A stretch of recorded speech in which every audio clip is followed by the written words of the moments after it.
के कलमा पढ़ने वालों, अल्लाह के महबूब की अजमत का भी हमें एतराफ़ करना चाहिए। हुजूर की आले अतहार का भी इज्जत और एहतराम करना चाहिए। हुजूर की अज़वाजे मुतहरात का भी लिहाज रखना चाहिए। हुजूर के प्यारे साहब की अजमत शान का भी एतराफ़ करना चाहिए। ये सारे मेरे करीम आका के साथ ताल्लुक रखने वाली हस्तियां हैं। हुजूर के कदम पाक और जस्द अतहर से मस होने वाली मट्टी का आलम ये है। अल्लामा शामी फरमाते हैं, फ़इन्नहा अफ़दलुल बिकाइल अर्दियत व समाविया हत्ता मिनल काबत वल अर्श वल कुर्सी। हुजूर के जसद अतहर से मस होने वाली मट्टी मुबारक की शान ये है कि वो अर्श से भी अफजल है, कुर्सी से भी अफजल है, जमीन आसमान के सारे गोशों और कोनों से अफजल है। तो जो हस्तियां मेरे करीम महबूब के साथ रहीं, हुजूर के साथ वफा करती रहीं, उनकी अजमत और शान का अंदाजा कौन लगा सकता है। आओ सैयद आलम सल्लल्लाहु अलैहि वसल्लम के प्यारे गुलामों, सिर्फ ये ही नहीं बल्कि हजरत इमाम मोहम्मद बाक़िर रज़ी अल्लाह तआला अन्हु का वो तबसरा मैं बयान करना चाहता हूँ जो कश्फुल गुम्मा में मौजूद है। आप इस्तिराहत फरमाएं, तकिए से टेक लगाए हुए हैं। चंद आदमी आ गए, उनमें से एक आदमी ने सवाल किया, इमाम मोहम्मद बाक़िर से गौर से मेरी बात को सुनना। सवाल ये है कि ए इमाम वक्त, जरा ये तो बताइए कि तलवार को चांदी की मुलम्मा साजी करना जायज है कि नहीं, यानी चांदी का चाड़ चढ़ाना तलवार के ऊपर जायज है कि नहीं, ये मसला दरियाफ्त किया। हजरत इमाम मोहम्मद बाक़िर तशरीफ फरमा थे, फरमाया हाँ जायज है कि तलवार के ऊपर कोई आदमी चांदी की मुलम्मा साजी कर ले, क्योंकि हजरत सिद्दीक अकबर अबू बकर सिद्दीक की तलवार पर चांदी की मुलम्मा साजी हुई थी। इतना जवाब देने की देर थी, आपकी जुबान से सिद्दीक का लफ्ज निकला। हर दौर में ऐसे लोग रहे कि शैतान ने जिन्हें वरगलाया, उन्हें गुमराह करने की कोशिश की। आज नहीं, हमेशा से वो अपनी कारस्तानियों का मुजाहरा करता चला आ रहा है और वो लोगों के ज़हनों में शकूक व शुबहात मुब्तला करता चला आ रहा है।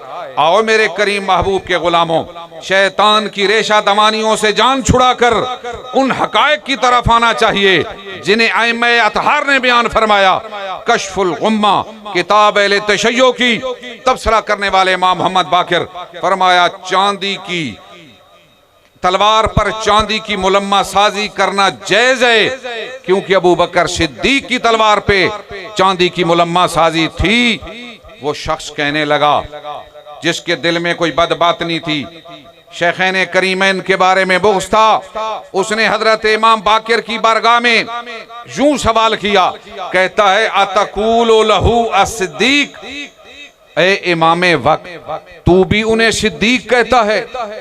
बस ये एतराज और सवाल करने की देर थी। किताब के अल्फाज ये हैं, फवाशा बावशबतन, हजरत इमाम बाक़िर गुस्से से उछल पड़े और फरमाया, नाम सिद्दीक, नाम सिद्दीक, नाम सिद्दीक, हाँ वो सिद्दीक है, हाँ वो सिद्दीक है, हाँ वो सिद्दीक है। मन लम यकुलो सिद्दीक फला सद्दक़ल्लाहु फिद दुनिया वला फिल आखिरा, जो उसे सिद्दीक नहीं मानता, ना अल्लाह इस जहान में उसका भला करे ना अगले जहान में उसका भला करे। ये किताब भी अहले तशय्यो की तबसरा इमाम मोहम्मद बाक़िर का। और मेरे करीम महबूब सल्लल्लाहु अलैहि वसल्लम से ताल्लुक़ रखने वालों, मैं ये अर्ज करता हूँ, इन्हीं की किताबों में नासिख़ व तवारीख़ को कोई उठा कर देखे, दीगर कुतुब अहले तशय्यो को उठा कर देखे, आइम्मा अतहार ने क्या क्या तबसरे फरमाए।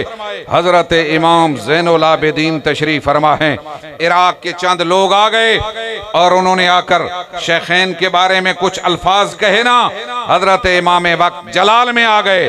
फरमाया, क्या तुम उन लोगों में से हो जो मक्का से हिजरत करके मदीने में आए थे? कहते हैं नहीं, हम उनमें से नहीं। फरमाया, क्या तुम उन लोगों में से हो जो मदीना के अंसार और उन मुहाजिरीन की उन्होंने खिदमत की और सरकार की इज्जत और ताजीम की? कहा हम उन लोगों में से नहीं। तो फरमाया, फिर मैं ये गवाही देता हूँ कि तुम इस आयत का भी मुस्दाक नहीं हो। सुम्मा जाऊ मिन बादिहिम अल्लज़ीना यक़ूलूना रब्बना इग़फ़िर लना व लिइख़वानिना अल्लज़ीना सबक़ूना बिल ईमान। फरमाया, फिर तुम इस आयत का मिस्दाक भी नहीं जो बाद में आने वाले हैं और पहलों के लिए दुआएं करते हैं। उख़रुजू अन्ना फ़अल अल्लाहु बिकुम। फरमाया, दफा हो जाओ, मेरी महफिल से निकल जाओ, अल्लाह तुम्हें हलाक कर दे। अल्लाह तुम्हें बर्बाद कर दे। ये हजरत ज़ैनुल आबिदीन का तबसरा है। मैं पूछता हूँ किताबों भी अहले तशय्यो की और अइम्मा अतहार और शेखैन करीमैन के बारे में, हुजूर के सहाबा के बारे में मेरे करीम महबूब की आले अतहार का नजरिया क्या था? क्या वो कदरदानी करने वाले थे?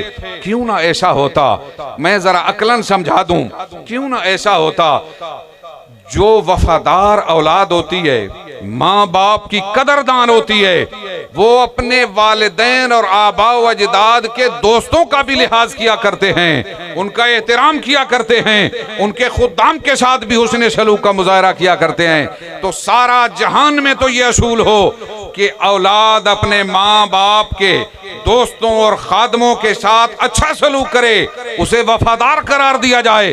तो क्या आले रसूल और आले अतहार के बारे में क्या नजरिया है कि जिन्होंने उस वक्त में मेरे करीम महबूब का साथ दिया?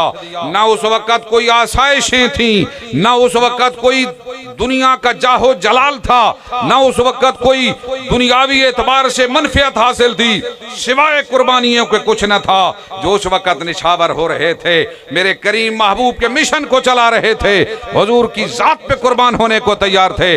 हुजूर की आले हतार क्यों ना उनकी कदरदान होती, क्यों ना उनका लिहाज रखते। हजरत शेर खुदा रदी अल्लाह तआला अन्हु के बारे में हजरत फारूक आजम रदी अल्लाह तआला अन्हु का तबसरा क्या है? हजरत फारूक आजम रदी अल्लाह तआला अन्हु फरमाते हैं, किताब अहले तशय्यो की इमालिये मुहक्किक तूसी, इनके तूसी मोतबर आलिम, उसने ये तबसरा लिखा। वो क्या लिखते हैं? हजरत फारूक आजम रदी अल्लाह तआला अन्हु ने एक दिन हजरत शेर खुदा रदी अल्लाह तआला अन्हु से यूं अपनी मोहब्बत का इजहार किया। फरमाया, ला इश्तो फी उम्मतिन लस्ता फीहा या अबुल हसन। फरमाया, ए अबुल हसन अली, जिस उम्मत में तू मौजूद न रहे, उमर भी उसमें जिंदा बाकी न रहे, उमर भी उसमें बाकी न रहे, उमर भी उसमें जिंदा न रहे। ये तबसरा इन्हीं के आलिम हजरत फारूक आजम की तरफ से हजरत शेर खुदा के लिए फरमा रहे हैं, और शेर खुदा हजरत फारूक आजम के लिए फरमा रहे हैं। बल्कि सिर्फ यही नहीं, इनके किताब के अंदर नासिक व तवारीख के अंदर और इब्ने शहर आशोब ने मनाकिब में लिखा है कि एक दिन हजरत फारूक आजम रजी अल्लाह तआला अन्हु ने ये अल्फाज भी फरमाए कि ला अबकानी बादा का या अली। फरमाया, अली, अल्लाह पाक तेरे बाद मुझे जिंदा न रखे, मुझे बाकी ही न रखे। हजरत शेर खुदा का निकाह, उसका मशवरा देने वाले कौन थे? अहले तशय्यो की मोतबर तरीन किताब उसूल काफी के अंदर ये अल्फाज मौजूद हैं। मैं पूछता हूँ, शाफी के अंदर भी यही अल्फाज मौजूद हैं, नासिख व तवारीख के अंदर भी मौजूद हैं, कशफुल गुम्मा के अंदर भी ये अल्फाज मौजूद हैं कि हजरत शेर खुदा को खातूने जन्नत से निकाह का मशवरा देने वाले कौन थे? एक का नाम अबू बकर है, दूसरी हस्ती का नाम उमर है, तीसरी हस्ती का नाम हजरत साद बिन वक्कास है। ये हस्तियां अगर शेर खुदा के साथ खैर खाही मतलूब न होती, इतनी अजीम नेमत का शान नबवी से हासिल करने का मशवरा देते। और मेरे महबूब के गुलामों, सिर्फ हमारी किताबें ही नहीं, अहले तशय्यो की किताबें भी, उनमें बरमला लिखा है कि मेरे करीम महबूब सल्लल्लाहु अलैहि वसल्लम के गुलामों ने अल्लाह के महबूब के आल के साथ भी वफादारी का सबूत फराम किया, हजरत शेर खुदा के साथ भी वफादारी का सबूत फराम किया। रुहमाओ बैनहुम, जो कुरान का हुक्म था, जो कुरान का ऐलान था, उसका अमली नमूना मौजूद है सहाबा किराम की जिंदगियों में। हजरत शहरबानो रदी अल्लाह तआला अन्हा, आपका निकाह हजरत इमाम हुसैन से होना, ये इन्हीं की किताब उसूल काफी में दर्ज है। हजरत फारूक आजम ने करवाया तो पता चला कि बादशाहजादी का निकाह शहजादा से होना चाहिए, हजरत शहरबानों का निकाह भी उनसे हुआ।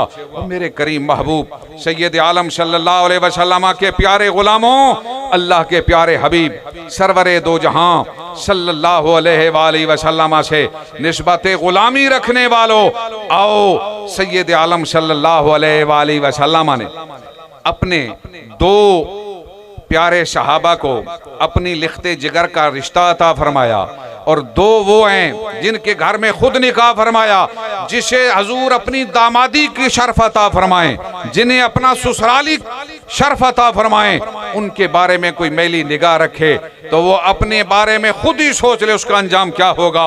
और ये कहना कि हुजूर की सिर्फ एक शहजादी थी, नहीं नहीं, इनके चोटी के तारीख दान और मुर्रिख उस इब्ने शहर आशोब ने मनाक़िब अबी तालिब में ये लिखा है कि सैयद आलम सल्लल्लाहु अलैहि वसल्लम की 4 शहजादियां थीं। और ये भी सुनते चलो कि हजरत शेर खुदा रदी अल्लाह ताला अन्हो ने अपना रिश्ता हजरत उम्मे कलसूम का हजरत फारूक आजम को अता फरमाया। और इन्हीं की इस किताब में इब्ने शहर आशोब लिखते हैं कि आपके बतन से एक लख्ते जिगर हजरत फारूक आजम के लख्ते जिगर हजरत जैद पैदा हुए और मेरे करीम महबूब सल्लल्लाहु अलैहि वसल्लम से निस्बत गुलामी रखने वालों, किताबें भरी पड़ी हैं। गुलामान मुस्तफ़ा हर दौर में ये हकायक पेश करते चले आए हैं। और मरहब के साथ जब जंग हुई तो नासिख व तवारीख में लिखा है कि वहां भी जब हजरत शेर खुदा ने मरहब को शिकस्त दी तो हुआ यूं कि हजरत अबू बकर सिद्दीक खड़े हो गए, हजरत फारूक आजम खड़े हो गए। अहले तशय्युअ की किताब में है फफरहा फरहन शदीदा, इंतहाई खुशी नसीब हुई शेखैन करीम कैन को, वक़ब्बला रास अलीयन, और आगे बढ़ के हजरत अली के सर को बोसा दिया। ये शान, ये मोहब्बतें, ये उल्फतें, ये एक दूसरे के साथ खैर खाइयाँ मेरे करीम महबूब सल्लल्लाहु अलैहि वसल्लम के गुलाम हजरत शेर खुदा फरमाते हैं, हमारी किताब मुस्तदरक में दर्ज है कि जब सैयद आलम सल्लल्लाहु अलैहि वसल्लम ने हजरत अबू बकर सिद्दीक रज़ी अल्लाह अन्हु को अपने मुसल्ले इमामत पे खड़ा फरमाया, हजरत शेर खुदा ने क्या तबसरा फरमाया। फरमाते हैं कि अल्लाह का अमर नबी सल्लल्लाहु अलैहि वसल्लम अबा बकरिन अन युसल्ली बिन्नास व इन्नी लशाहिदुन व मा अना बिगाइब। फरमाया जब मेरे करीम महबूब ने अपने मुसल्ला पर हजरत सिद्दीक अकबर को खड़ा फरमाया, फरमाया मैं मौका पे मौजूद था, मैं गैर हाजिर नहीं था, मैं वहीं मौजूद था। अल्लाह के महबूब ने हजरत सिद्दीक अकबर को अपना मुसल्ला अता फरमाया। रदीना ले दुनियाना मा रदिया नबी सल्लल्लाहु अलैहि वसल्लम ले दीनना। हजरत शेर खुदा फरमाते हैं हम अपनी दुनिया का इमाम भी उसे तस्लीम करते हैं जिसे अल्लाह के महबूब हमारे दीन का इमाम बना के जा रहे हैं। तो ये वो शान है, ये वो उनके आपस में ताल्लुकदारी है, ये एक दूसरे की खैर खाई है, ये एक दूसरे के साथ वो एक अजमत और उल्फत का रिश्ता है। मेरे करीम महबूब सल्लल्लाहु अलैहि वसल्लम खुदाम क्यों ना होता। मुस्लिम शरीफ की हदीस है, सैयद आलम सल्लल्लाहु अलैहि वसल्लम खुद इरशाद फरमा गए, फरमाते हैं व या बल्लाहु वल मोमिनून इल्ला अबा बकर, लोगो अल्लाह भी इस बात से इनकारी है, मोमिन भी इनकारी होंगे, सिवाय अबू बकर के किसी और पे इज्तिमा नहीं होगा। जो मेरे करीम महबूब की जुबान से निकला ऐसा हो के रहा।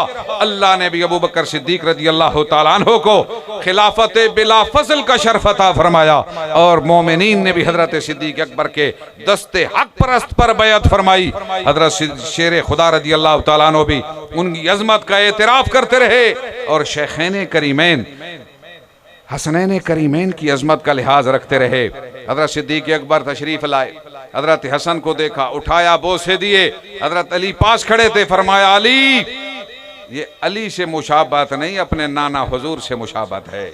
और जब हजरत उमर की बारी आती है, हसनैन करीमैन का वजीफा बदरी सहाबा के बराबर 1000 रुपया में मुकर्रर फरमाया उस वक़्त का जो दिरहम दिनार था। और सैयद आलम सल्लल्लाहु अलैहि वसल्लम के इस प्यारे गुलाम ने शेखैन करीम के बारे में पता चला कि मुझे मिलने आ रहे थे। रास्ते में जब मुलाकात से पहले इजाजत तलब कर रहे थे हजरत फारूक आजम के लख्ते जिगर, उन्हें इजाजत न मिली। शेख हजरत हसनैन करीमैन वापस चले गए। हजरत फारूक आजम को पता चला, आप बेताब हो गए और हजरत हसनैन करीमैन से यूं गुफ्तगू फरमाई, फरमाया आप नबी के शहजादे हैं, आप क्यों वापस चले गए। हसनैन करीमैन फरमाते हैं कि आपके बेटे को जब इजाजत नहीं मिली तो हमने समझा हमें भी इजाजत नहीं होगी। फरमाया नहीं नहीं, तुम मेरे महबूब के लाडले नवासे हो, तुम्हारे लिए इजाजत लेने की जरूरत नहीं, जब जी चाहे रात हो या दिन हो उमर तुम्हारी खिदमत के लिए हाजिर है, हुक्म फरमा दिया करें। ये ताल्लुक था, ये उनके साथ उल्फत थी। मेरे करीम महबूब के गुलामों, हमारी किताबें भी बरमला भरी पड़ी हैं, उनकी किताबों में भी हर जगह ये लिखा है। तो अल्लाह करीम हमें ये हकायक समझने की तौफीक अता फरमाए।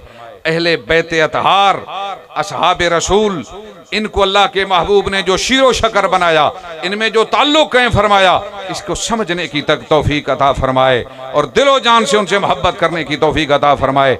अल्लाह करीम शर शैतान से, फितने दज्जाल से महफूज फरमाए और शैतान के फितनों से भी महफूज फरमाए।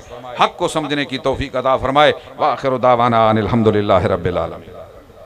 माशाअल्लाह, ये थे शरमाए अहले सुन्नत हज़रत अल्लामा मौलाना मुफ्ती शेर खान साहब। आसान अंदाज से आज की इस गुफ्तगू, इस कॉन्फ्रेंस पे रोशनी डाल रहे थे। अल्लाह करीम इनके इस बयान को हमें याद रखने की और अपने दिलों में महफूज रखने की तौफीक अता फरमाए।